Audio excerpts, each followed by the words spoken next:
प्रधानमंत्री नरेंद्र मोदी ने बुधवार को मथुरा के वेटनरी विश्वविद्यालय से स्वच्छता ही सेवा कार्यक्रम की शुरुआत की है। इस दौरान प्रधानमंत्री नरेंद्र मोदी द्वारा वेटनरी विश्वविद्यालय पहुंचकर सबसे पहले पशुधन मेले का निरीक्षण किया और पशुपालकों से बातचीत की।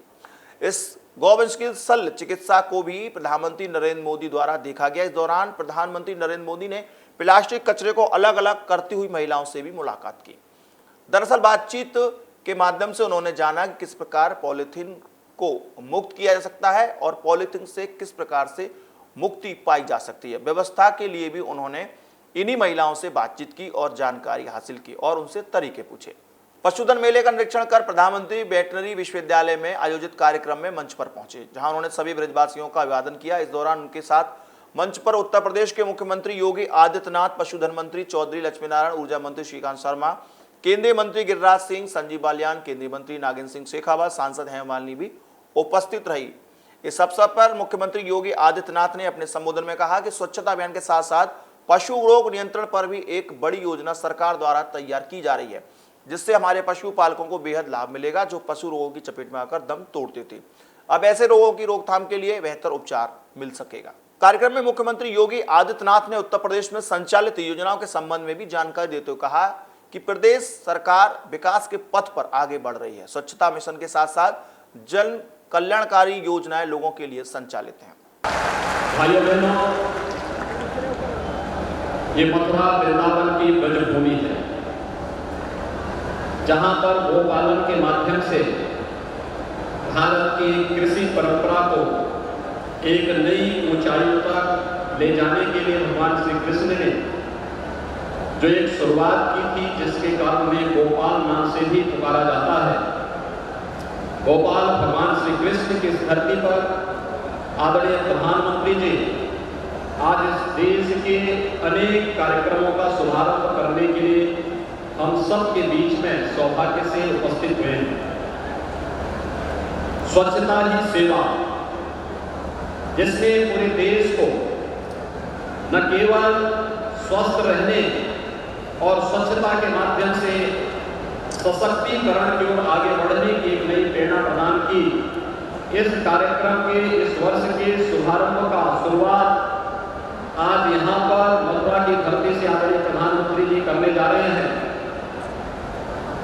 आप सबको स्मरण होगा जब आदरणीय प्रधानमंत्री जी ने 2014 में प्रधानमंत्री पद को ग्रहण करने के बाद इस देश के किसानों के लिए जो योजनाएं घोषित की, उस समय लक्ष्य निर्धारित किया था कि किसानों की आय को दोगुना करने और उनके जीवन में खुशहाली लाने के लिए सरकार कार्य करेगी। अनेक कार्यक्रम इस दौरान लागू हुए। प्रधानमंत्री फसल बीमा योजना, स्वयं हेल्थ कार्ड से लेकर के एमएसपी और प्रधानमंत्री किसान सम्मान निधि से लेकर के प्रधानमंत्री कृषि सिंचाई योजना जैसे अनेक कार्यक्रम किसानों के हित में लागू हुए। तो किसानों की आय को कई गुना बढ़ाने के लिए जिस एक महत्वपूर्ण भूमिका को आज रेखांकित करने के लिए प्रधानमंत्री जी यहाँ पर आए हैं। राष्ट्रीय पशु आरोग्यता मिशन को, रोग निवारण कार्यक्रम को पूरे देश के अंदर प्रारंभ करने के लिए आदरणीय प्रधानमंत्री जी का मार्गदर्शन आज यहाँ पर हमें सब प्राप्त हो रहा है। पशुधन मेले के शुभारंभ और स्वच्छता ही सेवा कार्यक्रम के उद्घाटन समारोह में शामिल प्रधानमंत्री नरेंद्र मोदी ने लोगों को संबोधित किया। इस दौरान प्रधानमंत्री नरेंद्र मोदी ने अपने भाषण की शुरुआत ब्रजवासियों का ब्रजभाषा में अभिवादन करके की। प्रधानमंत्री लोगों को संबोधित करते हुए कह रहे थे कि स्वच्छता ही सेवा का माध्यम है। इस दौरान नरेंद्र मोदी ने प्लास्टिक के प्रयोग पर पूरी तरह से प्रतिबंध लगाने को कहा। इस दौरान प्रधानमंत्री ने मथुरा की कनेक्टिविटी के लिए प्रधानमंत्री ने क्या क्या योजनाओं की शुरुआत की, इस बारे में भी जानकारी दी। भगवान श्री कृष्ण और उनकी आह्लादिनी शक्ति श्री राधा जी के जन्म की साक्षी जे पावन ब्रजभूमि की पवित्र माटी को प्रणाम करत भय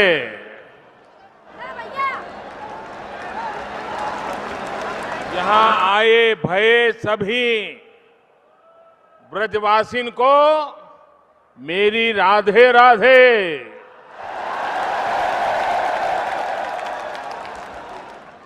आप सबको फिर एक बार राधे राधे।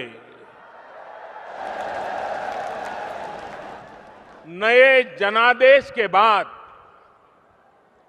कान्हा की नगरी में पहली बार आने का सौभाग्य प्राप्त हुआ है। मथुरा और पूरे उत्तर प्रदेश का भरपूर आशीर्वाद एक बार फिर मुझे और मेरे तमाम साथियों को मिला है। इसके लिए, आपके इस सहयोग के लिए, देश हित में निर्णय करने के लिए मैं आपके सामने आज इस व्रज की भूमि से शीश झुकाता हूं, आपका आभार व्यक्त करता हूं। आप सभी के आदेश के अनुरूप बीते 100 दिन में हमने अभूतपूर्व काम करके दिखाया है। मुझे विश्वास है कि देश के विकास के लिए आपका ये समर्थन और सहयोग निरंतर मिलता रहेगा। साथियों, ब्रजभूमि ने हमेशा से ही पूरे देश को, पूरे विश्व को, पूरी मानवता को जीवन को प्रेरित किया है। आज पूरा विश्व पर्यावरण संरक्षण के लिए, पेड़ पौधों के बचाने के लिए पूरी दुनिया को रोल मॉडल ढूंढ रहा है। लेकिन भारत के पास भगवान श्री कृष्ण जैसा प्रेरणा स्रोत हमेशा से रहा है, जिनकी कल्पना ही पर्यावरण प्रेम के बिना अधूरी है। आप जरा सोचिए, कालिंदी, जिसको हम यमुना कह के पुकारते हैं, वैजयंती माला, मयूर पंख, बांस की बांसुरी, कदम की छांव और हरी भरी घास चरती उनकी धेनु, क्या इसके बिना श्री कृष्ण की तस्वीर पूरी हो सकती है? हो सकती है क्या? क्या दूध, दही, माखन के बिना बाल गोपाल की कल्पना कोई कर सकता है क्या? कर सकता है क्या? इस बार विशेष तौर पर प्लास्टिक के कचरे से मुक्ति के लिए समर्पित किया गया है। भाइयों और बहनों, प्लास्टिक से होने वाली समस्या समय के साथ गंभीर होती जा रही है। आप ब्रजवासी तो अच्छी तरह जानते हैं कि कैसे प्लास्टिक पशुओं की मौत का कारण बन रही है। इसी तरह नदियां, झीलों, तालाबों में रहने वाले प्राणियों का, वहां की मछलियों का प्लास्टिक को निगलने के बाद जिंदा बचना मुश्किल हो जाता है।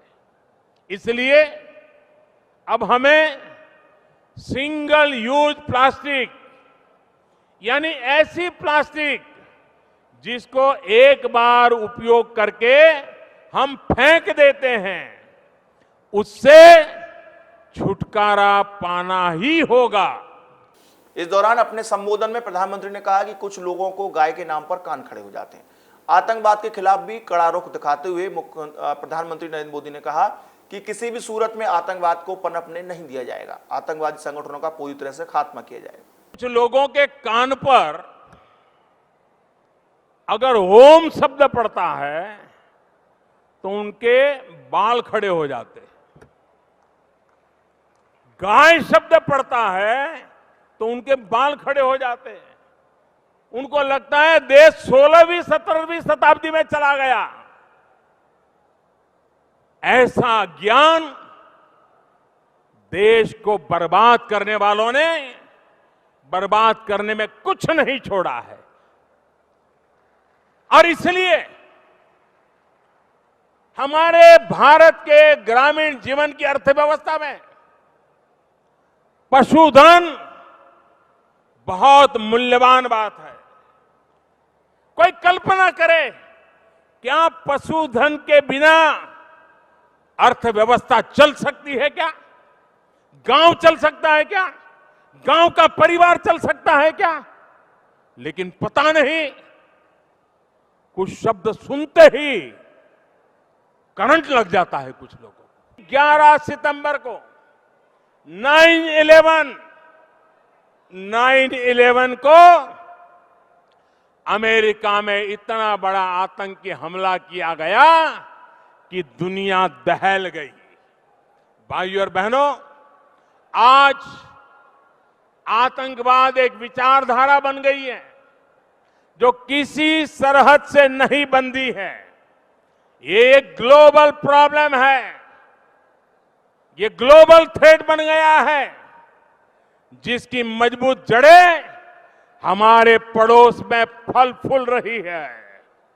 इस विचारधारा को आगे बढ़ाने वालों को, आतंकवादियों को पनाह और प्रशिक्षण देने वालों के खिलाफ आज पूरे विश्व को संकल्प लेने की जरूरत है, कड़ी कार्रवाई की जरूरत है। भारत अपने स्तर पर इस चुनौती से निपटने में पूरी तरह से सक्षम है। ये हमने भी दिखाया भी है और आगे भी दिखाएंगे। हाल में आतंक निरोधी कानून को कड़ा करने का फैसला भी इसी दिशा में किया गया प्रयास है। अब संगठनों का नाम बदलकर आतंकी अपने कारनामों को नहीं छुपा पाएंगे। भाइयों और बहनों, समस्या चाहे आतंक की हो, प्रदूषण की हो, बीमारी की हो, हमें मिलकर इनको पराजित करना है। अपने भाषण में प्रधानमंत्री नरेंद्र मोदी ने ब्रिक्स हित में स्वच्छता का संदेश देते हुए कहा कि 2 अक्टूबर से पहले देश भर में यह संदेश जाना चाहिए कि हमारा देश स्वच्छ हो चुका है। ग्रामीणों से कहा कि पर्यावरण के लिए वह पूरी तरह से सजग रहें और पॉलीथीन का प्रयोग पूरी तरह से बंद कर दें।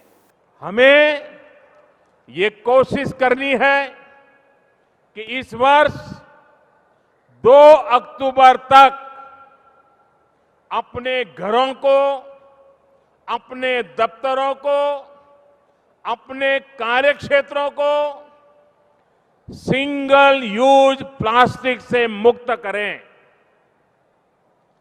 मैं देश भर में गांव-गांव में काम कर रहे हर सेल्फ हेल्प ग्रुप से, सिविल सोसाइटी से, सामाजिक संगठनों से, युवा मंडलों से, महिला मंडलों से, क्लबों से, स्कूल और कॉलेज से, सरकारी और निजी संस्थानों से, हर व्यक्ति, हर संगठन से इस अभियान से जुड़ने के लिए हृदयपूर्वक बहुत बहुत आग्रह करता हूं।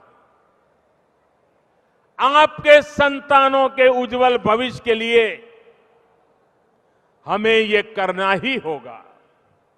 आप प्लास्टिक का जो कचरा इकट्ठा करेंगे, उसको उठाने का प्रबंध प्रशासन करेगा और फिर उसको रिसाइकल किया जाएगा। जो कचरा रिसाइकल नहीं हो सकता, उसको सीमेंट फैक्ट्रियों में या फिर रोड बनाने में काम लाया जाएगा। प्रधानमंत्री नरेंद्र मोदी ने आज वेटनरी विश्वविद्यालय में पशु रोग नियंत्रण कार्यक्रम की शुरुआत की। साथ ही साथ उन्होंने स्वच्छता ही सेवा कार्यक्रम की शुरुआत की। इस कार्यक्रम के माध्यम से प्रधानमंत्री ने ब्रज क्षेत्र से ये संदेश दिया है कि वो स्वच्छता अभियान की शुरुआत ब्रज से करना चाहते हैं कि पूरे विश्व में इसका एक संदेश देना चाहिए। साथ ही साथ पशुओं को लेकर भी उन्होंने नई तकनीकी और कृत्रिम गर्भाधान को लेकर भी नए कार्यक्रमों की शुरुआत की है। अपने संबोधन में उन्होंने आतंकवाद के खिलाफ भी कहा कि किसी भी तरह से किसी भी उसको आतंकवाद को पनाह नहीं दी जाएगी। जो भी ऐसे संगठन हैं उन्हें पूरी तरह खात्मा उनका कर दिया जाएगा। न्यूज़ कैमरा पर्सन गोपाल जग्गा के साथ गोविंद भारद्वाज।